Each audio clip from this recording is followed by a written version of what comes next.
ಅಧ್ಯವಸಾನಾಯ. ಬುದ್ಧಿ ಅಂದರೆ ನಿಶ್ಚಯ ಮಾಡ್ಲಿಕ್ಕಿರೋದನ್ನು ಬುದ್ಧಿ ಅಂತ ಕರಿಬೇಕಂತ. ನಮ್ಮ ಮನಸ್ಸಿನ ಯಾವ ಭಾಗ ನಿಶ್ಚಯ ಮಾಡ್ತದೆ ಇಷ್ಟೇ ಅಂತದ್ ನೋಡ್ರಿ, ಅದಕ್ಕೆ ಬುದ್ಧಿ ಅಂತ ಕರಿಬೇಕಂತ. ಇನ್ನು ಮನಃ ಸಂಶಯಂ ಕುರುತೆ. ಯಾವಾಗ ನಮಗೆ ಗದ್ದಲು ಶುರುವಾಗ್ತದೆ ನೋಡು, ಹಿಂಗೋ ಹಂಗೋ ಹೆಂಗೆ ಅಂತ ಹಿಂಗೆ ಶುರುವಾಗ್ತದೆ ನೋಡ್ರಿ, ಅವಾಗ ಅದು ಮನಸ್ಸು ಅಂತ ತಿಳ್ಕೊಬೇಕಂತ. ಒಂದೇ ಮನಸ್ಸಿಗೆ ಆ ಭಾಗದಾಗ ಆ ಹೆಸರು, ಈ ಭಾಗದಾಗ ಈ ಹೆಸರು ಅಷ್ಟೇ, ಮತ್ತೇನಿಲ್ಲೇ ಇಲ್ಲ. ಆಚಾರ ಧಾಬಳಿ ಉಟ್ಕೊಂಡು ಮಂಚದ ಮೇಲೆ ಕೂತಿದ್ರು, ಮೈಲಿಗೆ ಅಂತ ಕರ್ಸ್ಕೊಂಡ್ರು, ಎದ್ದು ಮೇಲೆ ಬಂದರು ಮಡಿ ಅಂತ ಆಗ್ಬಿಟ್ರು. ಹೋಗೋಣ ಬೇಡ ಅಂತ ಹಿಂಗೆ ಅನಿಸ್ತಾ ಇರ್ತದೆ. ಆಚಾರ ಪುರಾಣ ದಿವಸ ಇದ್ದೇ ಇರುತ್ತೆ, ಎಲ್ಲಿ ಹೋಗೋ ಸೊಳ್ಳೆ ಮನ್ಯಾಗ ಕೂತ್ಕೊಳ್ಳೋ ಅಂತ ಬರ್ತೈತಲ್ಲ, ಅದು ಸಂಶಯಂ ಕುರುತೆ ಮನಃ. ಹಿಂಗೆ ಮ್ಯಾಚ್ ನೋಡ್ಬೇಕಿದ್ ನೋಡ್ಬೇಕು ಗೊತ್ತಾಗಲ್ತಾಗಿ ಅದು ಹಂಗೆ ಆಗ್ಬಿಡುತ್ತೆ ನಮಗೆ. ಅದಕ್ಕೆ ಹೇಳು ಸಂಶಯಂ ಕುರುತೆ ಮನಃ. ಯಾವುದು ಸಂಶಯಕ್ಕೆ ಹಾಕ್ತದೆ ಅದು ಮನಸ್ಸು, ಯಾವುದು ನಿಶ್ಚಯ ಕೊಡ್ತದೆ ಅದು ಬುದ್ಧಿ. ಆತ ಇದು ಮುಗೀತ. ಮುಂದೆ ಅಹಂಕಾರ ಅಂತ ಯಾವುದು ಕರಿಬೇಕು? ಅಭಿಮಾನೋ ಅಹಂಕಾರ. ಆಚಾರ ಪ್ರಕಾರ ಅಹಂಕಾರ ಬೇರೆ ಏನಲ್ಲ, ಅಭಿಮಾನ. ಈಗ ಇದು ಪುಸ್ತಕ ಯಾರ್ದು ಅಂತ ಕೇಳ್ತೀವಿ ನಾವು, ನಂದು ಅಂತೀನಿ, ಅದು ಅಭಿಮಾನ, ಬೇರೆ ಏನಿಲ್ಲೇ ಇಲ್ಲ. ದಾರ್ಯಾಗ ಹೊಂಟಿದ್ದವ ನೋಡ್ಕೋತ ಹೊಂಟಿದ್ದವ, ಅಂಗಡಿಯಾಗ ನೋಡಿದ ಚಲೋ ಬಟ್ಟೆ ಕಾಣಿಸ್ತು, ತೊಗೊಳ್ಳೋಣ ಬ್ಯಾಡೋ, ಭಾಳ ಕಾಸ್ಟ್ಲಿ ಆಗ್ತಿರ್ಬೇಕು, ಏನು ಮಾಡ್ಬೇಕು, ಬ್ಯಾಡೋ ತೊಗೊಳ್ಳೋಣ. ಇದು ಒಂದು ಸಂಶಯಕ್ಕೆ ಬಿತ್ತು, ಅದು ಮನಃ.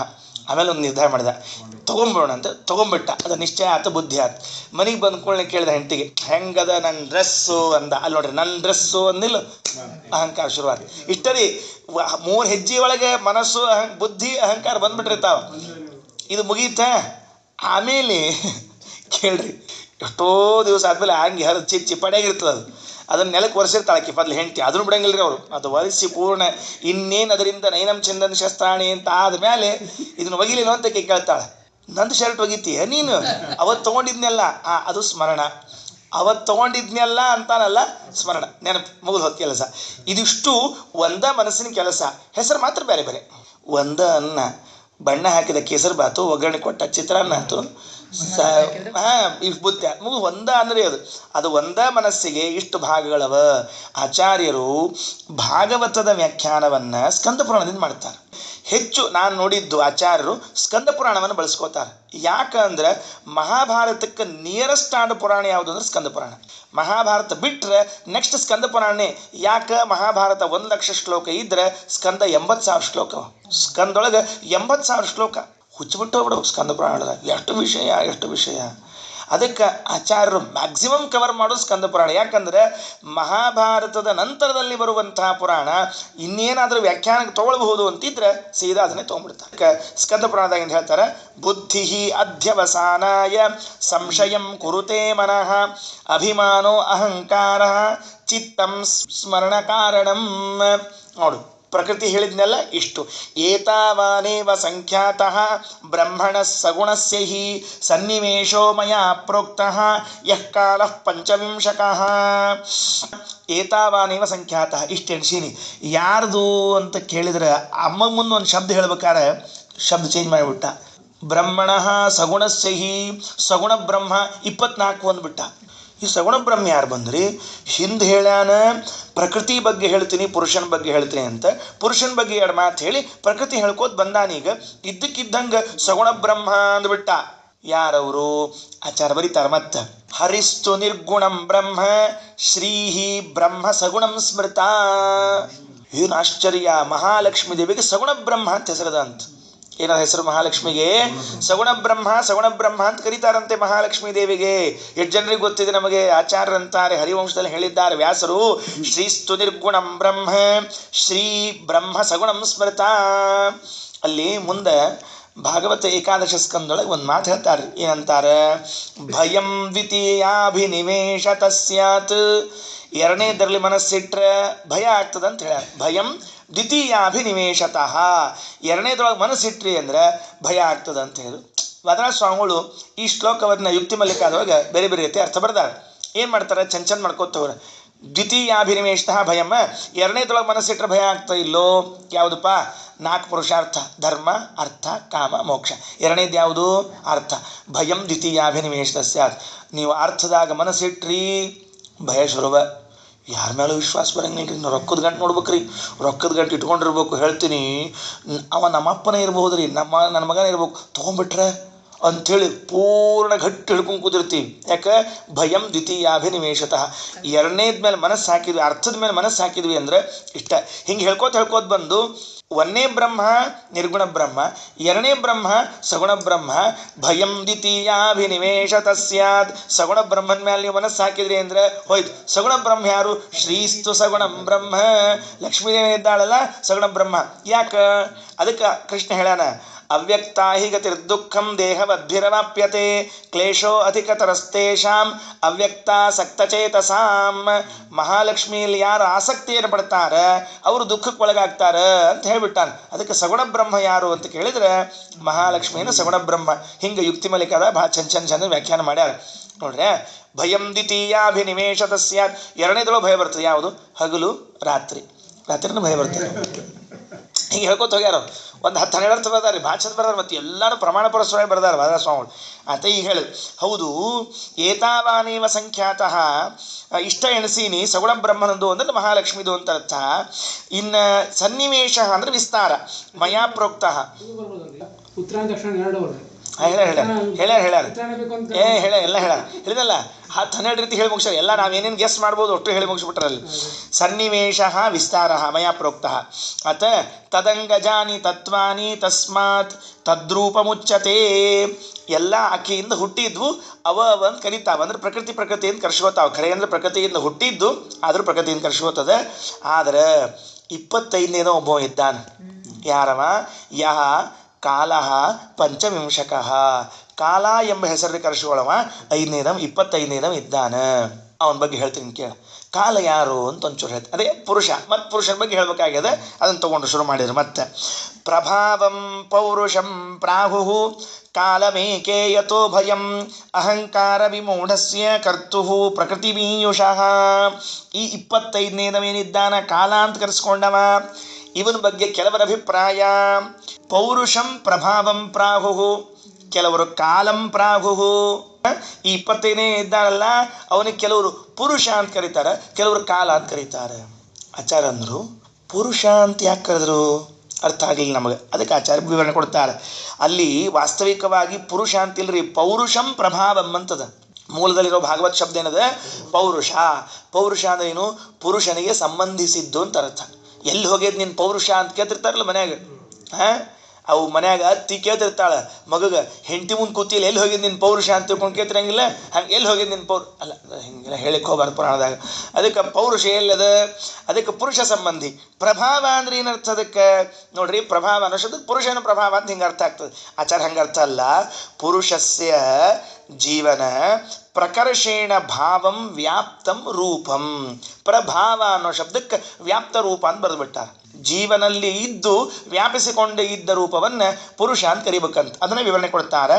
ಪುರುಷ ಹೃದಯಸ್ಥ ಪರಮಃ. ನಮ್ಮ ಹೃದಯದಲ್ಲಿ ಏನು ಭಗವಂತ ಇದ್ದಾನೆ ಇವನಿಗೆ ಪುರುಷ ಅಂತ ಹೆಸರು. ಆ ಕಾಲನನ್ನೇ ಕೆಲವರು ಪುರುಷ ಅಂತ ಕರೀತಾರೆ. ಇನ್ನು ಕೆಲವರು ಕಾಲ ಅಂತ ಕರೀತಾರೆ. ಯಾಕ್ರಿ? ಕಾಲ ಸರ್ವಗತೋ ಹರಿಹಿ, ಸರ್ವತ್ರ ವ್ಯಾಪ್ತನಾದದ್ದರಿಂದ ಅವನನ್ನ ಕಾಲ ಎಂದು ಕರೆಯಬೇಕು. ಆಚಾರ್ಯಂದ್ರು ಇಷ್ಟ ಅಲ್ಲ, ಇನ್ನೊಂದದ ಅಥವಾ ರುದ್ರದೇಹಸ್ಥ ಹರಿಹಿ ಕಾಲ ಇತೀರಿತಃ. ಅಥವಾ ರುದ್ರಾಂತರ್ಯಾಮಿಯಾಗಿದ್ದಾನಲ್ಲ ಭಗವಂತ ಅವನಿಗೆ ಕಾಲ ಅಂತೂ ಕರಿಬಹುದು. ನೋಡ್ರಿ ಎಷ್ಟು ವಿಚಿತ್ರದ. ಪುರುಷ ಯಾರು? ಪ್ರತಿಯೊಬ್ಬ ಜೀವನ ಅಂತರ್ಯಾಮಿಯಾಗಿದ್ದ ಭಗವಂತನಿಗೆ ಪುರುಷ ಅಂತ ಹೆಸರು. ಸರ್ವತ್ರ ವ್ಯಾಪ್ತನಾದ್ರಿಂದ ಕಾಲ ಅಂತ ಹೆಸರು. ಅಥವಾ ರುದ್ರಾಂತರ್ಯಾಮಿಯಾದ ಭಗವಂತನಿಗೆ ಕಾಲ ಅಂತ ಹೆಸರು. ಅವೇನು ಮಾಡ್ತಾನೆ? ರುದ್ರಾಂತರ್ಯಾಮಿಯಾಗಿದ್ದ ಭಗವಂತ ಏನು ಮಾಡ್ತಾನಂದ್ರೆ ಮರಣದ ಬಗ್ಗೆ ಸದಾ ಭಯವನ್ನು ಕೊಡ್ತಿರ್ತಾರಂತ. ಯಾವಾಗ ಬರ್ತದೋ ಏನೋ, ಯಾವಾಗ ಬರ್ತದೋ ಏನೋ. ನೋಡ್ರಿ ಬರೀತಾರೆ, ರುದ್ರಾಂತರ್ಗತಾತ್ ಭಯಂ ಸಂಸಾರ ವಿಚ್ಛೇದ ರೂಪಂ ಭವತಿ. ಈ ಸಂಸಾರ ಎಂದು ಬಿದ್ದು ಹೋಗ್ತದೋ ಏನೋ, ಎಂದು ಮರಣ ಬರ್ತದೋ ಏನೋ. ಈ ಭಯವನ್ನು ರುದ್ರದೇವರ ಅಂತರ್ಯಾಮಿಯಾದ ಕಾಲನಾಮಕ ಭಗವಂತ ನಿರಂತರವಾಗಿ ಕೊಡ್ತಿರ್ತಾನಂತ. ಅದಕ್ಕೆ ನೋಡಮ್ಮ ಹಿಂಗದ. ಇದಾದ ಮೇಲೆ ಇನ್ನು ನೋಡು, ಇದು ಕೆಲವರ ಅಭಿಪ್ರಾಯನ. ಮತ್ತು ಹಿಂಗೆ ಕೆಲವರು ಅಂತಾರೆ ಅಲ್ಲ ಅವ್ರು ಬಿಡು, ನಿಂದೇನಾದರೂ ಹೇಳೋಣ ಅಂತ. ನಿಂದೇನು ಹೇಳಿ ನೋಡಂತ ಅವ ಹೇಳ್ದ. ನನ್ನ ಅಭಿಪ್ರಾಯ ಇಷ್ಟದ ಅಂದ. ಮತ್ತು ನೋಡ್ರಿ, ತರ್ಹಿ ತ್ವನ್ಮತೆ ಕಃ ಕಾಲಃ ಇತ್ಯಪೇಕ್ಷಾಯಾಮಃ ಪ್ರಕೃತಿ ರೀತಿ. ಆಕಿ ಕೇಳಿಲ್ಲಂತ ಮಾನವಿ ಯಾರಕಿ? ಮಾನವಿ ಮಠಾಧಿಕಾರಿ ಇಲ್ಲ. ಮತ್ತು ಮಾನವಿ ಯಾರು ಅಂದರೆ ಹಿಂಗಾಗ್ತಿರ್ತದೆ. ಮಾನವಿ ಅಂದ್ಕೊಳ್ಳಿ ಯಾವ ಮಠಾಧಿಕಾರಿ ಬಂದಂತ ಹಿಂಗೆ ತಲೆಗೆ ಬರ್ತಿರ್ತದೆ. ಮನುವಿನ ಮಗಳು ಮಾನವಿ. ಯಾವ ಸ್ವಯಂಭೂ ಮನುವಿನ ಮಗಳಿದ್ದಾಳಲ್ಲ ಆಕಿ ಮಾನವಿ. ಅವಂದ ಪ್ರಕೃತೆ ಗುಣ ಸಾಮ್ಯಸ್ಯ ನಿರ್ವಿಶೇಷಸ್ಯ ಮಾನವಿ ಚೇಷ್ಟಾಯತಸ್ಸ ಭಗವಾನ್ ಕಾಲ ಇತ್ಯುಪಲಕ್ಷಿತಃ. ನೋಡು, ನಿರ್ವಿಶೇಷಸ್ಯ ಗುಣಸಾಮ್ಯಸ್ಯ ಪ್ರಕೃತೆ, ಉಪಾದಾನರಹಿತವಾದ ಎಲ್ಲ ಗುಣಗಳು ಸಮಾನವಾದ ಅವಸ್ಥೆಯಲ್ಲಿರುವ ಪ್ರಕೃತಿ ಇದ್ದಾಳಲ್ಲ, ಅಂದರೆ ಸೃಷ್ಟಿಗೆ ಬಾರದೇ ಇರುವಳು. ಸೃಷ್ಟಿಗೆ ಬರದೇ ಇದ್ದಾಗ ಯಾವ ಗುಣಗಳು ವಿಷಮವಾಗಿರುವುದಿಲ್ಲ, ಎಲ್ಲ ಸಾಮ್ಯಾವಸ್ಥೆಯಲ್ಲಿ ಇರ್ತಾವೆ. ಯಾವಾಗ ಸೃಷ್ಟಿಗೆ ಬಂತೋ ವಿಷಮವಾಗ್ಲಿಕ್ಕೆ ಶುರುವಾಗ್ತದೆ. ಒಂದಕ್ಕೊಂದು ಗುಣ ಇದ್ರ ತಲೆ ಮೇಲೆ ಅದು, ಅದರ ತಲೆ ಮೇಲೆ ಇದು ಕೂತ್ಯು ಅಂದ್ರೆ ಸೃಷ್ಟಿ ಪ್ರಾರಂಭ ಆಯಿತು ಅಂತ ಅರ್ಥ. ಅದಕ್ಕೆ ಹೇಳಿದ್ರು ಪ್ರಕೃತೆ ಗುಣಸಾಮ್ಯಸ್ಯ ನಿರ್ವಿಶೇಷಸ್ಯ ಚೇಷ್ಟಾ ಯತಃ. ಯಾರಿಂದ ಅದಕ್ಕೆ ಚೇಷ್ಟೆ ಶುರುವಾಗ್ತದೆ. ಚೇಷ್ಟ ಅಂದ್ರೆ ಅದರೊಳಗೆ ಕ್ರಿಯೆ ಹುಟ್ಟಬೇಕು. ಲಕ್ಷ್ಮೀದೇವಿಯಲ್ಲಿ ಕ್ರಿಯೆ ಹುಟ್ಟಬೇಕು, ಇದರೊಳಗೆ ವಿಕಾರ ಹುಟ್ಟಬೇಕು. ಈ ಹುಟ್ಟಿತು ಅಂದ್ರೆ ಅವೇನು ಹುಟ್ಟಿಸ್ತಾನಲ್ಲ ಅವನೇ ಕಾಲ ಅಂತ ಕರಿತೀನಿ ಅಂತ ತನ್ನ ಅಭಿಪ್ರಾಯ ಹೇಳಿದ. ಮತ್ತೊಂದು ಮಾತು ಹೇಳಿದ, ಹೇಳಿನಿ ಅಂತಕೊಂಡು ಅವ ಪುರುಷ ಇವ ಕಾಲ ಬ್ಯಾರೆ ಅಂತ ತಿಳ್ಕೊಬೇಡ, ಇಬ್ರು ಒಂದ. ಬ್ಯಾರೆ ಅಂತ ನಿಂಗೆ ಅನಿಸ್ತದ ಹಂಗೆ, ಬೇರೆ ಅಲ್ಲ ಮತ್ತೆ ಒಂದ. ಅಂತಹ ಪುರುಷ ರೂಪೇಣ ಕಾಲರೂಪೇಣ ಯೋ ಬಹಿಹಿ, ಒಳಗ ಪುರುಷ ರೂಪದಿಂದಲೂ ಹೊರಗೆ ಕಾಲರೂಪದಿಂದಲೂ ಇದ್ದಾನೆ. ಸಮನ್ವತ್ವೇಷ ಸತ್ವಾನಾಂ ಭಗವಾನ್ ಆತ್ಮಮಾಯಯ, ಜಗತ್ತಿನಲ್ಲೆಲ್ಲ ತನ್ನ ಇಚ್ಛಾನುಸಾರವಾಗಿ ವ್ಯಾಪಿಸಿಕೊಂಡಿದ್ದಾನೆ. ಅದನ್ನು ಹಿಂಗೆ ಬೇರೆ ಬೇರೆ ಹೇಳಿನಿ ಅಂತ ತಿಳ್ಕೊಂಡು ಅವ ದೇಹ ಅಂತರ್ಯಾಮಿ ಆದವ ಬೇರೆ, ಇವ ಕಾಲದಲ್ಲಿ ಕಾಲ ಶಬ್ದವಾಚನ ಆದವನು ಬೇರೆ ಅಂತ ತಿಳ್ಕೊಬೇಡ. ಇಬ್ಬರು ಒಬ್ಬ. ಆದರೆ ಇಷ್ಟ ವ್ಯತ್ಯಾಸ, ಒಬ್ಬ ಒಳಗೆ ಕೂತ್ ಕೆಲಸ ಮಾಡ್ತಾನೆ, ಇದೊಬ್ಬ ಹೊರಗೆ ಕೂತ್ ಕೆಲಸ ಮಾಡ್ತಾನೆ. ಕಾಲ ಪುರುಷ ಇಬ್ಬರು. ಅವ ಪುರುಷ ಒಳಗೆ ಕೂತಿರ್ತಾನೆ, ಇವ್ ಕಾಳ್ಯ ಹೊರಗೆ ಕೂತಿರ್ತಾನೆ ಅಷ್ಟೇ. ಪುರುಷಾಚಾರ ಕಾಳಾಚಾರ ಇಬ್ಬರು ಒಳಗೆ ಒಬ್ರು ಹೊರಗೆ. ಒಳಗೆ ಇದ್ದು ಕೆಲವು ಚುಚ್ತಿರ್ತಾರೆ ನೋಡ್ರಿ. ನಮ್ಮ ಒಳಗೆ ನಮ್ಮ ಜೊತೆಗೆ ಇರ್ತಾರೆ, ಕಚ್ಚನ್ ಚೂರಿ ಹಾಕಿಬಿಟ್ಟಿರ್ತಾರೆ, ಗೊತ್ತಾಗಿರಂಗಿಲ್ಲ ಒಳಗಿದ್ದವ್ರು. ಹೊರಗಿದ್ದವ್ರು ಚೂರಿ ಹಾಕಿದ್ರೆ ಗೊತ್ತರ ಆಗ್ತದೆ, ಒಳಗಿದ್ದವ್ರು ಚೂರಿ ಹಾಕಿದ್ರೆ ಗೊತ್ತಾಗಿಲ್ಲ. ಯಾಕಂದ್ರೆ ಎಲ್ಲಿ ಹಾಕ್ತಾರೆ ಗೊತ್ತಿಲ್ಲ ಅವ್ರು. ಅದಕ್ಕೆ ಇಷ್ಟು ಹೇಳಿದ್ರು. ಅದರ ಮತ್ತೆ ಶುರು ಮಾಡಿದ ಈಗ ಏನು ಅಂದರೆ, ಇದ್ರ ಮುಂದೆ ಒಂದು ಸ್ವಲ್ಪ ಸೃಷ್ಟಿಯನ್ನು ಹೇಳ್ತಾನೆ. ಇದು ಪ್ರಕೃತಿ ಮತ್ತು ಪ್ರಕೃತಿಯಿಂದ ಸೃಷ್ಟಿ ಆಗಬೇಕಲ್ಲ ಹೇಳ್ತಾನೆ. ಭಾಳ ಸ್ವಾರಸ್ಯದ ಅದರ ವಿವರಣೆ ಕೊಡ್ತೀನಿ. ಏನಾಗ್ತದೆ ಸೃಷ್ಟಿ ಅಂತ ಅಂದ್ಕೊಳ್ಳಿ, ನಾವು ತಿಳ್ಕೊಂಡದ್ದು ಆ ಪ್ರಕೃತಿ ಅದನ್ನು ತಗೊಂಡ ಭಗವಂತ ಬಡಬಡ ಸೃಷ್ಟಿಗೆ ಶುರು ಮಾಡಿದ ಅಂತ ಹಿಂಗಲ್ಲಿಗೆ ಶುರು ಮಾಡ್ತಾನೆ. ಹಂಗಿಲ್ಲದು, ಸ್ವಲ್ಪ ವ್ಯತ್ಯಾಸದ. ದೈವಾತ್ ಕ್ಷುಭಿತ ಧರ್ಮಿಣ್ಯಾಂ ಸ್ವಸ್ಯಾಂ ಯೋನೋ ಪರಃ ಪುಮಾನ್ ಆಧತ್ತ ವೀರ್ಯಂ ಸಾಸೂತ್ ಮಹತ್ತತ್ವಂ ಹಿರಣ್ಮಯಂ. ನೋಡ್ರಿ ಏನದ, ದೈವಾತ್ ದೈವವಶದಿಂದ, ನೋಡಿ ಇಷ್ಟೇ ಇದನ್ನ, ದೈವವಶದಿಂದ ಕ್ಷುಭಿತ ಧರ್ಮಿಣ್ಯಾಂ, ಅದೇನು ಪ್ರಕೃತಿಯ ಧರ್ಮಗಳಿದ್ವು ಅವೆಲ್ಲ ಕ್ಷೋಭೆಗೊಂಡವು. ಕ್ಷುಭಿತ ಧರ್ಮಿಣ್ಯಾಂ ಸ್ವಸ್ಯಾಂ ಯೋನೋ, ತನ್ನ ಯೋನಿಯಾಗಿರುವ ಅಂದರೆ ಭಾರಿಯಾಗಿರುವಂಥ ಮಹಾಲಕ್ಷ್ಮಿಯಲ್ಲಿ ಪರಃಪುಮಾನ ಪರಮಾತ್ಮ ವೀರ್ಯಂ ಆಧತ್ತ, ವೀರ್ಯ ಸ್ಥಾಪನೆ ಮಾಡಿದ. ಸಾ ಅಸೂತ, ಅವಳು ಹಡದ್ಲು. ಏನು ಹಡದ್ಲು? ಮಹತ್ತತ್ವಂ ಹಿರಣ್ಮಯಂ, ಬಂಗಾರಮಯವಾದ ಮಹತ್ತತ್ವವನ್ನು ಹಡದ್ಲು. ಇಷ್ಟ ಅದು ಶ್ಲೋಕದಾಗ. ಏನದ ಭಾಳಿಲ್ಲ. ಅವ ಅದು ಸ್ವಲ್ಪ ಹಿಂಗೆ ಕ್ಷುಭಿತ ಆಗಿತ್ತಂತದ, ಒಂಚೂರು ಹಿಂಗೆ ಅಲ್ಲೋಲ್ ಕಲ್ಲೋಲ್ ಆಗಿತ್ತದು ಪ್ರಕೃತಿ. ಅದ್ರೊಳಗೆ ವೀರ್ಯವನ್ನು ಇಟ್ಟ, ಅದೊಂದು ಬಂಗಾರದ ಮುದ್ದೆ ಹಡ್ದು ಬಿಟ್ಲಕ್ಕಿ. ಆಚಾರ್ಯ ಭಾಗವತ ತಾತ್ಪರ್ಯ ಬರೀತಾರೆ. ಎಷ್ಟು ಚಂದ ಬರೆದಾರ ಅಂದರೆ, ಕಾಪಿಲೇಯ ಅಂತ ಒಂದು ಗ್ರಂಥದ ಹೆಸರಂತ. ಅವ ಎಲ್ಲೋ ಹೇಳಿರ್ಬೇಕ್ರಿ, ಅವ ಕಪಿಲನಾಮ ಪರಮಾತ್ಮ ಎಲ್ಲೋ ಹೇಳಿರ್ಬೇಕು, ಅದು ಪುಸ್ತಕ ಆಗಿರ್ಬೇಕು. ಅದನ್ನು ತಂದು ಆಚಾರ್ಯ ತಿಳಿಸ್ತಿಕತ್ತಾರೆ. ನೋಡ್ರಿ 5 ರೂಪವ, ಆ 5 ರೂಪದ ಕೆಲಸ ಏನು ಅಂತ ಹೇಳ್ತೀನಿ ಅಂತಾರೆ ಶ್ರೀಮದಾಚಾರ್ಯ. ಏನಾಗ್ಯದ, ದೈವಾತ ಕ್ಷುಭಿತ ಧರ್ಮಿಣ್ಯಾಂ, ದೈವವಶಾತ್ ಅದೇನು ಪ್ರಕೃತಿ ಸ್ವಲ್ಪ ಕ್ಷೋಭೆಗೊಂಡದ ಅಂತಂತಿರಲ್ಲ. ಆ ದೈವ ಅಂದ್ರೆ ಏನದು? ಬೈ ಲಕ್ ಅಂತ ಅರ್ಥ, ಬೈ ಚಾನ್ಸ್. ಇಲ್ಲ ಏನೋ ಅದೃಷ್ಟವಶದಿಂದ ಹಿಂಗೆ ಕೆಲಸ ಆಗಿಬಿಡ್ತೀವಿ ಅಂತ ಹಿಂಗೆ ಅರ್ಥ. ಅದಕ್ಕೆ ದೈವ ಅಂತಂದ್ರೆ ಆಚಾರ ಅಂತಾರ ಅಲ್ಲ. ಪ್ರಕೃತೇ ಕ್ಷೋಭಕಂ ರೂಪಂ, ಪ್ರಕೃತಿಯನ್ನು ಕ್ಷೋಭೆ ಮಾಡಲಿಕ್ಕೆ ಅಂತ ಒಂದು ರೂಪದ ಅಂತ. ಯಾರದು? ದೈವಂ ನಾರಾಯಣಾತ್ಮಕಂ. 5 ರೂಪದೊಳಗೆ ನಾರಾಯಣ ರೂಪ ಏನದಲ್ಲ, ಅದು ಪ್ರಕೃತಿಯನ್ನು ಕ್ಷೋಭೆಗೊಳಿಸ್ತಾನಂತ. ಅದು ಅವನ ಕೆಲಸ ಮುಗೀತು.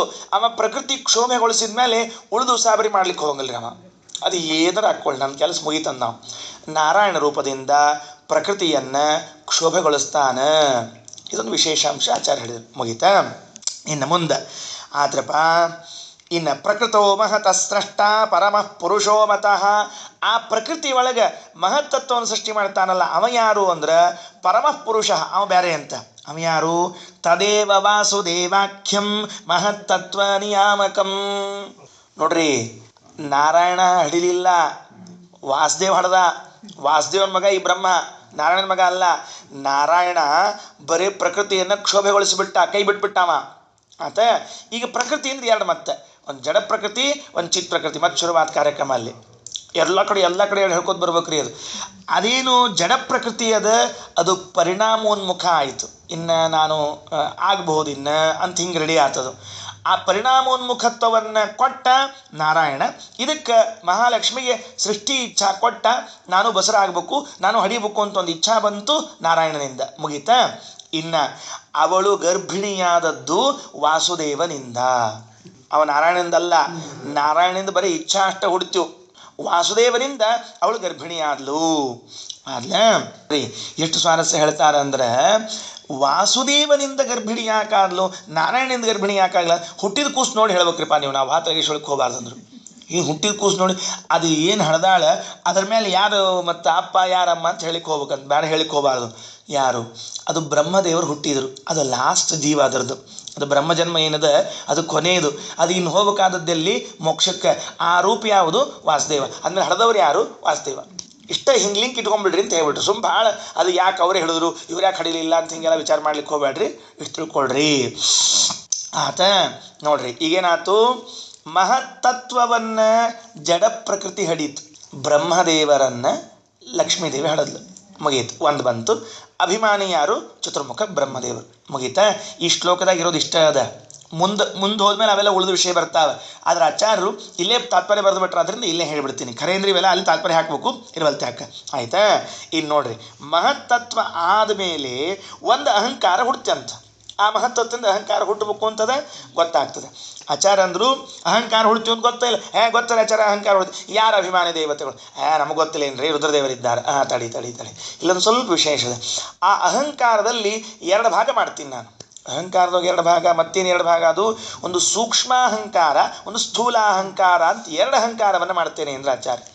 ಸೂಕ್ಷ್ಮ ಅಹಂಕಾರಕ್ಕೆ ಯಾರು ನಿಯಾಮಕರು, ಯಾರು ಅಭಿಮಾನಿಗಳು ಅಂತ ಕೇಳಿದ್ರೆ, ಸಂಕರ್ಷಣಾಖ್ಯಸ್ತು ಹರಿಹಿ ಸೂಕ್ಷ್ಮಾಹಂಕಾರ ನಾಮಕಃ, ಸ್ಥೂಲಾಹಂಕಾರ ಮಾನೀತು ವಿಷ್ಣು ಪ್ರದ್ಯುಮ್ನ ನಾಮಕಃ, ಅನಿರುದ್ಧೋ ಮನಸ್ತತ್ವ ನಿಯಂತ ಭಗವಾನ್ ಹರಿಃ, ಮಹತ್ತತ್ವಾದಿ ಜೀವಾಸ್ತು ಬ್ರಹ್ಮಶೇಷಾಂಗಜಾಸ್ತಥಾ, ಸ್ಥೂಲ ಸೂಕ್ಷ್ಮ ವಿಭೇದೇನ ಕಾಮಜಶ್ಚಾನಿರುದ್ಧಕಃ ಇತಿ ಕಾಪಿಲೇಯೇ.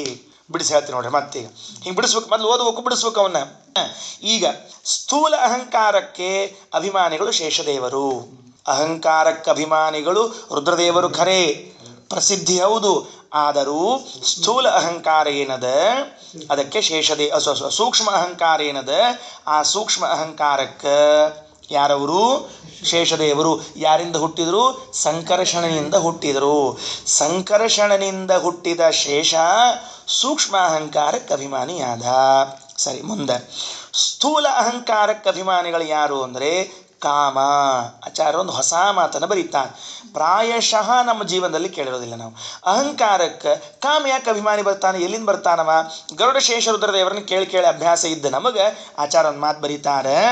ಏನಂತಾರೆ ನೋಡ್ರಿ, ಸ್ಥೂಲ ಸೂಕ್ಷ್ಮ ವಿಭೇದೇನ ಕಾಮಜಶ್ಚ ಅನಿರುದ್ಧಕಃ. ಹಿಂಗೆ ಹೇಳ್ಕೊತ ಹೋಗ್ಬೇಕು. ಮತ್ತೆ ಕಾಮಪುತ್ರನಾದ ಅನಿರುದ್ಧ ಎಲ್ಲ ವಿವರಣೆಯನ್ನು ಕೊಡ್ಕೋತ ಹೋಗ್ತಾರೆ ನೋಡ್ರಿ.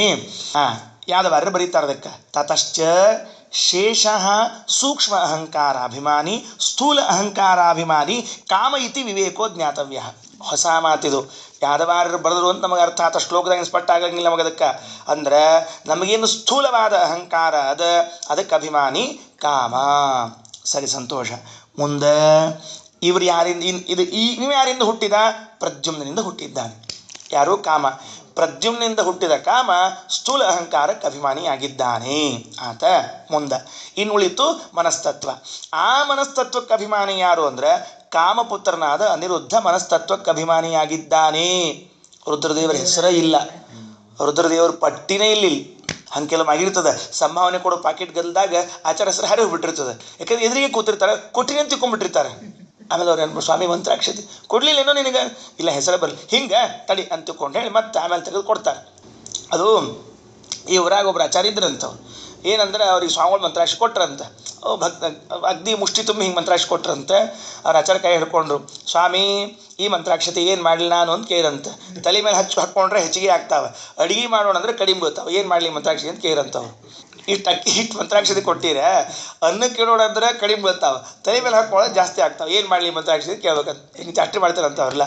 ಹಂಗೆ ಈಗ ಬಾಜು ಕೂತೊಂದು ನೆನಪು ಮಾಡ್ತಾ ಹೋಗ್ಬಿಟ್ಟಿರ್ತದೆ. ರುದ್ರದೇವ್ ಲೀಸ್ಟ್ ಒಳಗೆ ಇಲ್ರಿ ಹೋಗ್ಬಿಟ್ಟಾರೆ ಎಲ್ಲೋ, ಅವು ಮುಂದೆ ಬರ್ತಾರೆ, ಮುಂದೆ ಬಂದಾಗ ನೋಡಂತ. ಅಂತೂ ಏನಾಯ್ತು, ಈಗ ನಾವೇನು ಹೊಸ ಅಂಶವನ್ನು ಶ್ರೀಮದಾಚಾರ್ಯರ ತಾತ್ಪರ್ಯದಿಂದ ತಿಳ್ಕೊಂಡ್ವಿ ಅಂದರೆ, ಮಹತ್ತತ್ವಾಭಿಮಾನಿಗಳು ಬ್ರಹ್ಮದೇವರು ವಾಸುದೇವನಿಂದ ಜನ್ಮ ತಗೊಂಡಾರ. ಆ ಪ್ರಕೃತಿಗೆ ಕ್ಷೋಭೆ ನಾರಾಯಣನಿಂದ ಆಗ್ತಕ್ಕಂಥದ್ದಾಗಿದೆ. ಸಂಕರ್ಷಣೆಯಿಂದ ಶೇಷ ಹುಟ್ಟಿದ್ದಾರೆ. ಆ ಶೇಷ ಸೂಕ್ಷ್ಮ ಅಹಂಕಾರಕ್ಕೆ ಕಾರಣ ಆಗ್ಯಾರ. ಆಮೇಲೆ ಸ್ಥೂಲ ಅಹಂಕಾರಕ್ಕೆ ಕಾರಣನಾದ ಕಾಮ ಅವನು ಪ್ರದ್ಯುಮ್ನಿಂದ ಹುಟ್ಟಿದ್ದಾನೆ. ಮನಸ್ತತ್ವಕ್ಕೆ ಅಭಿಮಾನಿಯಾದ ಕಾಮಪುತ್ರ ಅನಿರುದ್ಧ, ಅವನು ಅನಿರುದ್ಧ ಹುಟ್ಟಿದ್ದಾನೆ. ನೋಡಿ, ಅಂದ್ರೆ ಅನಿರುದ್ಧನ ಜನ್ಮ ಅಂದರೆ ಕಾಮಪುತ್ರ ಅನ್ನೋದು ಜನ್ಮ ಒಂದು. ಯಾರವ? ಶತ್ರುಘ್ನರಿ. ಮಹಾಭಾರತ ರಾಮಾಯಣದೊಳಗೆ ಶತ್ರುಘ್ನವ ಅಲ್ಲ, ಇದು ಶ್ರುತಕೀರ್ತಿಯನ್ನು ಮಾಂಡವಿ ಶ್ರುತಕೀರ್ತಿಯನ್ನು ಮಾಡ್ಕೋಬೇಕಲ್ಲ ಅಲ್ಲಿ ಅವರು. ಇವು ರಾಮಾಯಣ ಇದಲ್ಲ, ಮಹಾಭಾರತ ಅಲ್ಲ, ರಾಮಾಯಣದೊಳಗಿಂದ. ಆದ್ದರಿಂದ ಈ ಅನಿರುದ್ಧನಿದ್ದಾನ ಅವ ಕೃಷ್ಣನ್ ಹೇಳಿದ್ರಿ ನೀವು, ಕೃಷ್ಣನ ಮೊಮ್ಮಗನ ಹೇಳಿ ಅದು ಬರೋಬರಿ, ಅಲ್ಲಿ ಬರೋಬರಿ ಉಷಾನ ಮಾಡ್ಕೊಂಡದ್ದು ನಾ ರಾಮಾಯಣದಾಗ ಹೇಳಿಗತ್ತೆ ಅಷ್ಟ. ಅದರಿಂದ ಅವ ಏನಿದ್ದಾನೆ, ಅನಿರುದ್ಧ ರೂಪಿ ಭಗವಂತನಿಂದ ಹುಟ್ಟಿದವನು ಅನಿರುದ್ಧ. ಯಾರವ? ಕಾಮಪುತ್ರ ಅನಿರುದ್ಧ. ಅವ ಎದಕ್ಕೆ? ಮನಸ್ತತ್ವಕ್ಕೆ ಅಭಿಮಾನಿ ಆಗಿದ್ದಾನೆ ಅಂತಿಷ್ಟು ಆಚಾರ್ಯರು ಆ ಕಾಪಿಲೇಯ ಎಂಬುವಂಥ ಗ್ರಂಥವನ್ನು ಕೊಟ್ಟರು. ಆತ ಇದ್ರ ಮೇಲೆ ಒಂದು ಪ್ರಶ್ನೆ ಕೇಳಿದರು. ಅಲ್ರಿ, ಸೃಷ್ಟಿ ಮಾಡಿದ ಅಂತ ಹೇಳ್ಕೊತ ಹೊಂಟೀರಿ, ಏನು ಭಯಂಕರ ಬೆಳಕಿತ್ತೇನಲ್ಲಿ, ಕತ್ಲಿಮಯ. ಅಷ್ಟು ಕತ್ಲಿ ಇದ್ದಾಗ ಇವು ಸೃಷ್ಟಿ ಮಾಡಿದ ವಸ್ತು ಕಾಣಿಸ್ತಾರೆ ಹೆಂಗೆ, ಈ ಥರ ಹೆಂಗೆ ಸೃಷ್ಟಿಯರ ಮಾಡಿದ ಹೆಂಗಿವ ಅಂದ್ರೆ ಅದಕ್ಕೊಂದು ಮಾತು. ವಿಶ್ವಂ ಆತ್ಮಗತಂ ವ್ಯಂಜನ್ ಕೂಟಸ್ಥೋ ಜಗದಂಕುರಃ ಸ್ವತೇಜಸ ಅಪಿಬತ್ ತೀವ್ರಂ ಆತ್ಮ ಪ್ರಸ್ವಾಪನಂ ತಮಃ.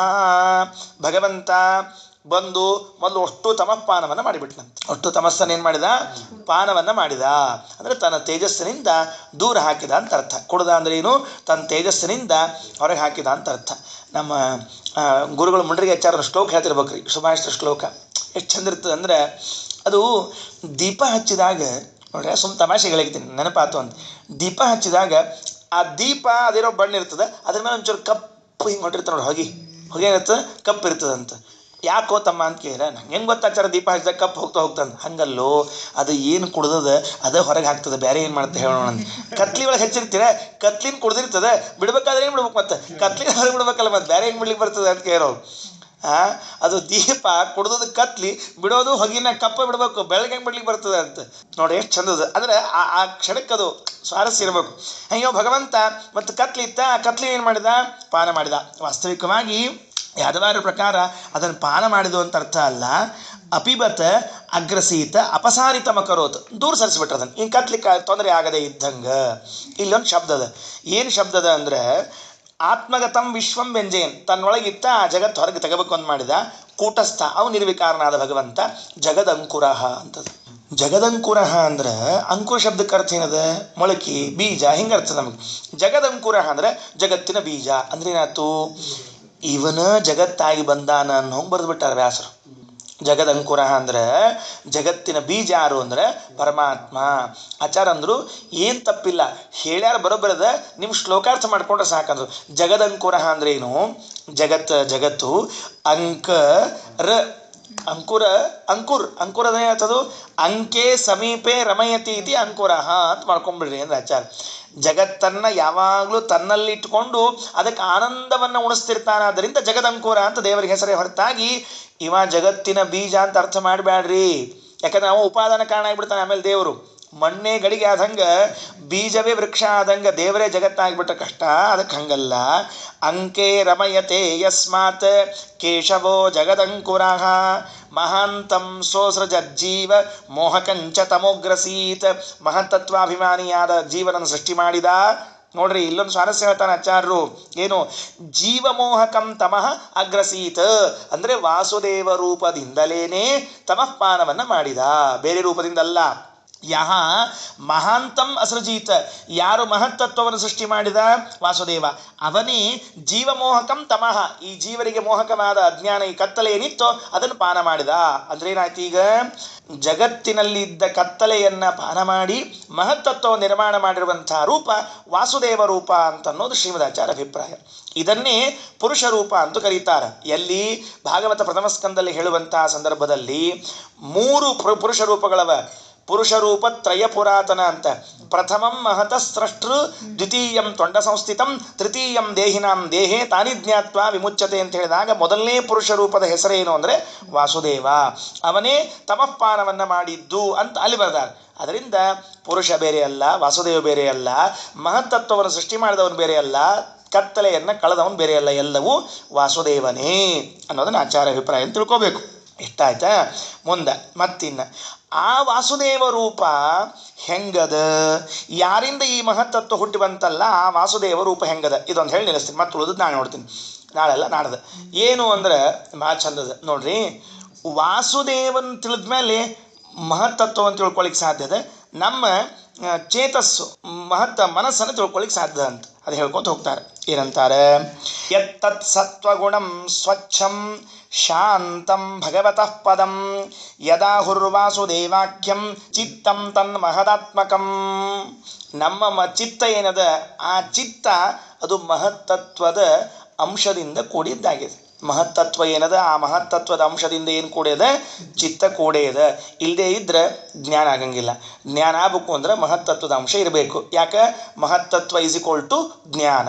ಮುಂದಿನ ಶ್ಲೋಕದಾಗ ಬರ್ತದೆ, ವಿವರಣೆ ಕೊಡ್ತೀನಿ. ಮತ್ತೆ ಅಲ್ಲಿಗೇನಾಯಿತು ಅಂದ್ರೆ ಯದ್ ವಾಸುದೇವಾಖ್ಯಂ ಭಗವದ್ರೂಪಂ, ಏನು ವಾಸುದೇವ ರೂಪಿಯಾದ ಭಗವಂತ ಇದ್ದಾನೆ ಅವನಿಂದ ಮಹದಾತ್ಮಕಂ ಚಿತ್ತಂ ಜಾಯತೆ, ಮಹತ್ತತ್ವದಿಂದ ಅಭಿಮನ್ಯಮಾನವಾದ ಅಂದರೆ ಮಹತ್ತತ್ವಾಭಿಮಾನಿಯಾದ ಬ್ರಹ್ಮದೇವರು ಮಹತ್ತತ್ವದ ಎಸಳುಗಳನ್ನು ಕೂಡಿಕೊಂಡು ಚಿತ್ತಂ ಜಾಯತೆ, ಮನಸ್ಸು ಹುಡ್ತದೆ. ಆ ಮನಸ್ಸಿನೊಳಗೆ ಏನಾಗ್ಯದ? ಮಹತ್ತತ್ವದ ಅಂಶ ಅದ. ಇಲ್ಲದೆ ಇದ್ರೆ ಮನಸ್ಸು ಜ್ಞಾನ ಮಾಡಿಕೊಳ್ಳಿಕ್ಕೆ ಸಮರ್ಥ ಆಗೋದಿಲ್ಲ. ಬರೇ ಅಹಂಕಾರ ತತ್ವ ಇದ್ರೆ ಅಭಿಮಾನ ಪಟ್ಕೋತ್ ಕೊಡ್ಬೇಕು, ಜ್ಞಾನ ಇಲ್ಲಿ ಪಟ್ಕೋತ್ಕೊಳ್ಳಿಕ್ಕೆ ಬರ್ತದೆ. ಅದಕ್ಕೆ ಅದನ್ನು ಹೇಳಿದರು. ಆಯ್ತಾ? ನೋಡ್ರಿ, ಸತ್ವಗುಣಂ ಅಂದ್ರಲ್ಲ ಅಲ್ರಿ, ವಾಸುದೇವಗೆ ಸತ್ವಗುಣ ಅದ ಅಂತ ಹೇಳಿಬಿಟ್ರೆ ಇದನ್ನು ಬೇರೆಯವರು ಹೌದು ಪರಮಾತ್ಮನಿಗೂ ಸತ್ವಗುಣ ಅದ, ಶುದ್ಧ ಸತ್ವಗುಣ ಪರಮಾತ್ಮನಿಗದ ಅಂತ ಆಚಾರ ಅಂತಾರೆ. ಸತ್ವಗುಣ ಶಬ್ದಕ್ಕೆ ಅರ್ಥ ಅಲ್ಲದು. ಸತ್ವಶಬ್ದೇನತು ಉಚ್ಚಂತೆ ಪೂರ್ಣಾನಂದಾದಯೋ ಗುಣಾ. ಸತ್ವಶಬ್ದಕ್ಕೆ ಪೂರ್ಣಾನಂದ ಅಂತ ಅರ್ಥ. ಸತ್ವಶಬ್ದಕ್ಕೆ ಅರ್ಥ ಏನು? ಪೂರ್ಣಾನಂದಾದಿ ಗುಣಗಳು ಉಳ್ಳವನಾಗಿದ್ದಾನೆ. ಮಹತ್ತತ್ವಗತೋ ಯೋಸೌ ವಾಸುದೇವಾಭಿದೋ ಹರಿಹಿ ಸಚಿತ್ತಜನಕ ಪ್ರೋಕ್ತಃ ಪ್ರಾಣಿನಾಂಚ ಪೃಥಕ್ ಪೃಥಕ್. ಇದೊಂದು ಮಾತದ, ಭಾಳ ಚಂದದ ನೋಡ್ರಿ. ಏನಂತಾರೆ? ಮಹತ್ತತ್ವಗತಃ ಯಹ ಅಸೌ ವಾಸುದೇವಾಭಿದೋ ಹರಿ. ಮಹತ್ತತ್ವ ಅಂತರ್ಯಾಮಿಯಾದ ಯಾರು ವಾಸುದೇವ ಇದ್ದಾನೋ ಅವ ಚಿತ್ತಜನಕ, ನಮ್ಮ ಮನಸ್ಸಿನ ಜನಕನಾಗಿದ್ದಾನೆ. ಪ್ರಾಣಿನಾಂಚ, ಈ ಎಲ್ಲ ಪ್ರಾಣಿಗಳ ಪೃಥಕ್ ಪೃಥಕ್, ಪ್ರತ್ಯೇಕವಾಗಿ ಮನಸ್ಸನ್ನು ನಿರ್ಮಾಣ ಮಾಡ್ತಾನೆ. ಒಬ್ಬರ ಮನಸ್ಸು ಒಬ್ಬರಂಗಿಲ್ಲ. ಆದರೆ ಎಲ್ಲರ ಮನಸ್ಸು ಶಾಂತಿ ಇರ್ತದೆ, ಎಲ್ಲರ ಮನಸ್ಸು ಪ್ರಸನ್ನ ಇರ್ತದೆ.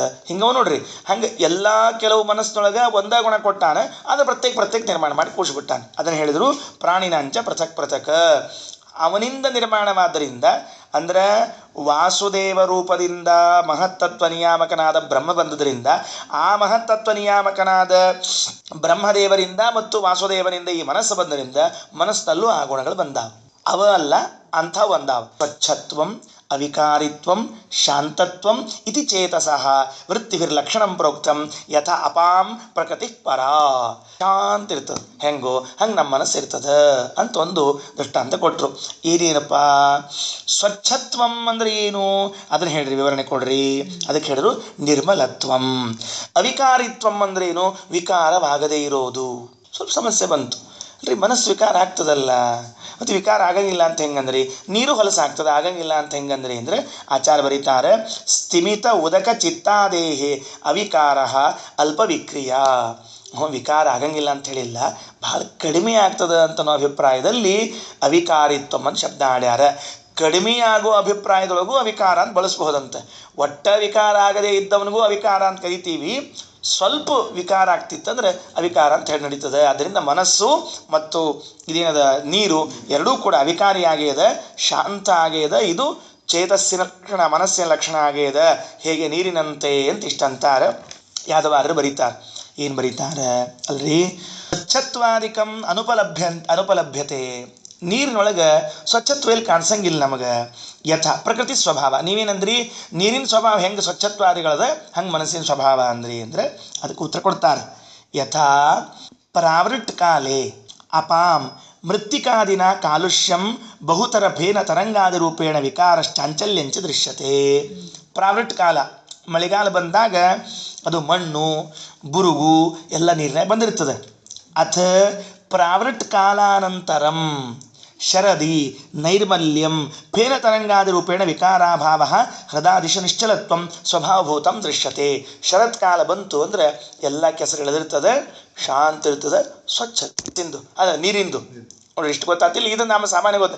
ಮಳೆಗಾಲದಾಗ ನೀರು ರಾಡಿರ್ತಾವೆ, ಚಳಿಗಾಲದಾಗ ನೀರು ಸ್ವಚ್ಛ ಆಗಿರ್ತವೆ, ಇಷ್ಟು ಗೊತ್ತದೆ. ಬೇಸಿಗೆಗಾಲ ನೀರು ಇರಂಗಿಲ್ಲ, ಅವಾಗ ಸ್ವಚ್ಛ ಇರ್ತಾವೆ, ಅಲ್ಲಿಗೆ ಹೋಗ್ಬಾರ್ದು. ಮತ್ತು ಬೇಸಿಗೆಗಾಲ ನೀರು ಇರೋದಿಲ್ಲ ಅಂತ ಇಷ್ಟು ಅರ್ಥ. ಬೇಸಿಗೆಗಾಲದಾಗ ನೀರು ಇರಂಗಿಲ್ಲ, ಮಳೆಗಾಲದಾಗ ನೀರು ಹೊಲಸಾಗಿರ್ತಾವೆ, ಚಳಿಗಾಲದಾಗ ಸ್ವಚ್ಛ ಆಗಿರ್ತಾವೆ. ಮಳೆಗಾಲದಲ್ಲಿ ಮಣ್ಣು ಮುಂತಾದವುಗಳು ಸೇರಿಕೊಂಡು ನೀರು ಕೆಸರಾಗುವಂತೆ ಯಾದವಾರ್ಯರು ಬರೀತಾರೆ. ತಥಾ ಚಿತ್ತೇಶ್ವಪಿ ಸಜ್ಜನರ ಮನಸ್ಸಿನಲ್ಲೂ ಕೂಡ ಶ್ರವಣಾದ್ಯಭಾವ ಕಾಲೇ ಸ್ವಚ್ಛಾದ್ಯದರ್ಶನೀಪಿ ಅವರು ಶ್ರವಣಾದಿಗಳನ್ನು ಮಾಡದೇ ಇದ್ದ ಕಾಲದೊಳಗೆ ಅವ್ರ ಮನಸ್ಸಿನೊಳಗೂ ವಿಕಾರಾದಿಗಳು ಕಾಣಿಸ್ತಾವೆ. ಕಾಲುಷ್ಯದ ಹೆಂಗೆ ಮಳೆಗಾಲದಾಗ ನೀರಿಗದ ಹಂಗೆ ಇವ್ರಿಗೋದು ಅಲ್ರಿ. ಮತ್ತು ಮುಂದೆ ಶ್ರವಣಾದಿ ಸಂಪತ್ತಿ ಅನಂತರಂ ದೃಶ್ಯತೆ ಏವ ಅಥವಾ ನಾ ಅಸಂಭವ. ಶ್ರವಣಾದಿಗಳನ್ನು ಮಾಡಿದಾಗ ಮನಸ್ಸು ಸ್ವಚ್ಛ ಆಗ್ತದೆ. ಆದ್ದರಿಂದ ಮತ್ತು ಈ ನೀರಿನ ಲಕ್ಷಣ ಮನಸ್ಸಿಗೆ ಬರಲಿಲ್ಲ ಅಂತ ಹಿಂಗೇನು ಅನ್ಕೋಬೇಡ್ರಿ, ಎರಡು ಸಮಾವ ಅಂತ ಹಿಂಗೆ ಹೊಂದಿಸಿ ತೋರಿಸ್ತಾರೆ. ಯದಾ ತೇ ಮೋಹ ಕಲಿಲಂ ಬುದ್ಧಿರ್ವ್ಯತಿತರಿಷ್ಯತಿ ತದಾ ಗಂತಾಸಿ ನಿರ್ವೇದಂ ಶ್ರೋತವ್ಯಸ್ಯ ಶ್ರುತಸ್ಯ ಚ. ಕೃಷ್ಣ ಗೀತೆಯೊಳಗೆ ಇದನ್ನೇ ಹೇಳ್ಯಾನ. ಯದಾ ತೇ ಮೋಹ ಕಲಿಲಂ ಬುದ್ಧಿರ್ವ್ಯತಿತರಿಷ್ಯತಿ, ನಿನ್ನ ಮನಸ್ಸು ಯಾವಾಗ ತಿಳಿಯಾಗ್ತದೆ? ತದಾ ಗಂತಾಸಿ ನಿರ್ವೇದಂ ಶ್ರೋತವ್ಯಸ್ಯ ಶ್ರುತಸ್ಯ ಚ. ನೀ ಕೇಳಿದ್ದರ ಪೂರ್ಣ ಲಾಭ ಏನು? ಶಾಸ್ತ್ರ ಕೇಳಿದೆ, ಲಾಭ ಏನು? ಮೋಹ ಕಲಿಲಂ ಬುದ್ಧಿ ವ್ಯತಿತರಿಷ್ಯತಿ. ನಿನ್ನ ಮನಸ್ಸು ಸ್ವಚ್ಛ ಆಗ್ಯದ ಅಂದರೆ ಶಾಸ್ತ್ರ ಕೇಳಿದ ಸಾರ್ಥಕ ಆಯ್ತು ಅಂತ ಅರ್ಥ. ಯದಾ ತೇ ಮೋಹ ಕಲಿಲಂ ಬುದ್ಧಿ ವ್ಯತಿತರಿಷ್ಯತಿ ತದಾ ಗಂತಾಸಿ ನಿರ್ವೇದಂ. ನಿರ್ವೇದಂ ಲಾಭ ಅಂತ ಅರ್ಥ. ನಿರ್ವೇದ ಅಂದ್ರೆ ಲಾಭ. ಲಾಭವನ್ನು ಪಡಿತೀಯಾ ಯಾವಾಗ? ಶ್ರೋತವ್ಯಸ್ಯ ಶ್ರುತಸ್ಯ ಚ. ಇಷ್ಟು ದಿವಸ ಕೇಳಿದ್ದು ಮುಂದೆ ಕೇಳೋದು, ಎರಡರ ಲಾಭ ಏನಪ್ಪ ಅಂದ್ರೆ ನಿನ್ನ ಮನಸ್ಸು ಶುದ್ಧ ಆದ್ರೆ. ಇದನ್ನು ಯಾದವಾರ ಇಟ್ಕೊಂಡು ಬರೀತಾರೆ. ಮಳೆಗಾಲದಾಗ ನೀರು ಕೊಳೆಯಾಗಿರ್ತದೆ, ಶರತ್ಕಾಲದಾಗ ಸ್ವಚ್ಛ ಆಗ್ತದೆ. ಹಂಗೆ ಸಜ್ಜನರ ಮನಸ್ಸು ಕೂಡ ಕೆಲವು ಯದ್ಯಪಿ ಮನಸ್ಸಿನ ಲಕ್ಷಣ ಸ್ವಚ್ಛತ್ವ ಒಪ್ಕೋತೀವಿ ನಾವು, ಆದರೆ ಸಜ್ಜನರ ಮನಸ್ಸು ಶ್ರವಣಾದಿಗಳಿಲ್ಲದೆ ಇದ್ದಾಗ ಸ್ವಲ್ಪ ವಿಕಾರ ಆಗಿರ್ತದೆ. ಶ್ರವಣಾದಿಗಳು ಮಾಡಿದ್ಕೊಳ್ಳಿ ಮತ್ತು ಸಮ ಆಗ್ತಾ. ಅದರಿಂದ ಮನಸ್ಸಿಗೂ ನೀರಿಗೂ ದೃಷ್ಟಾಂತ ದಾಷ್ಟಾಂತಿಕ ಭಾವೇನು ತಪ್ಪಲ್ಲ ಅಂತ ಹೀಗೆ ಹೊಂದಿಸಿ ತೋರಿಸ್ತಾರೆ. ಉಳಿದದ್ದಿನ್ನು ಮತ್ತೆ ಅಹಂಕಾರ ಹೆಂಗೆ ಇತ್ಯಾದಿಗಳನ್ನು ಹೇಳ್ತಾರೆ. ಶ್ರೀಕೃಷ್ಣ ನಮಸ್ತು. ಹೌದು, ಸಂಖ್ಯೆ ಒಳಗೆ ಹೇಳ್ಯಾನ. ಹಿಂಗೆಲ್ಲ ವಿವರ ಬಿಡ್ಕೋತ ಹೊಂಟಾನೆ ಮತ್ತೆ.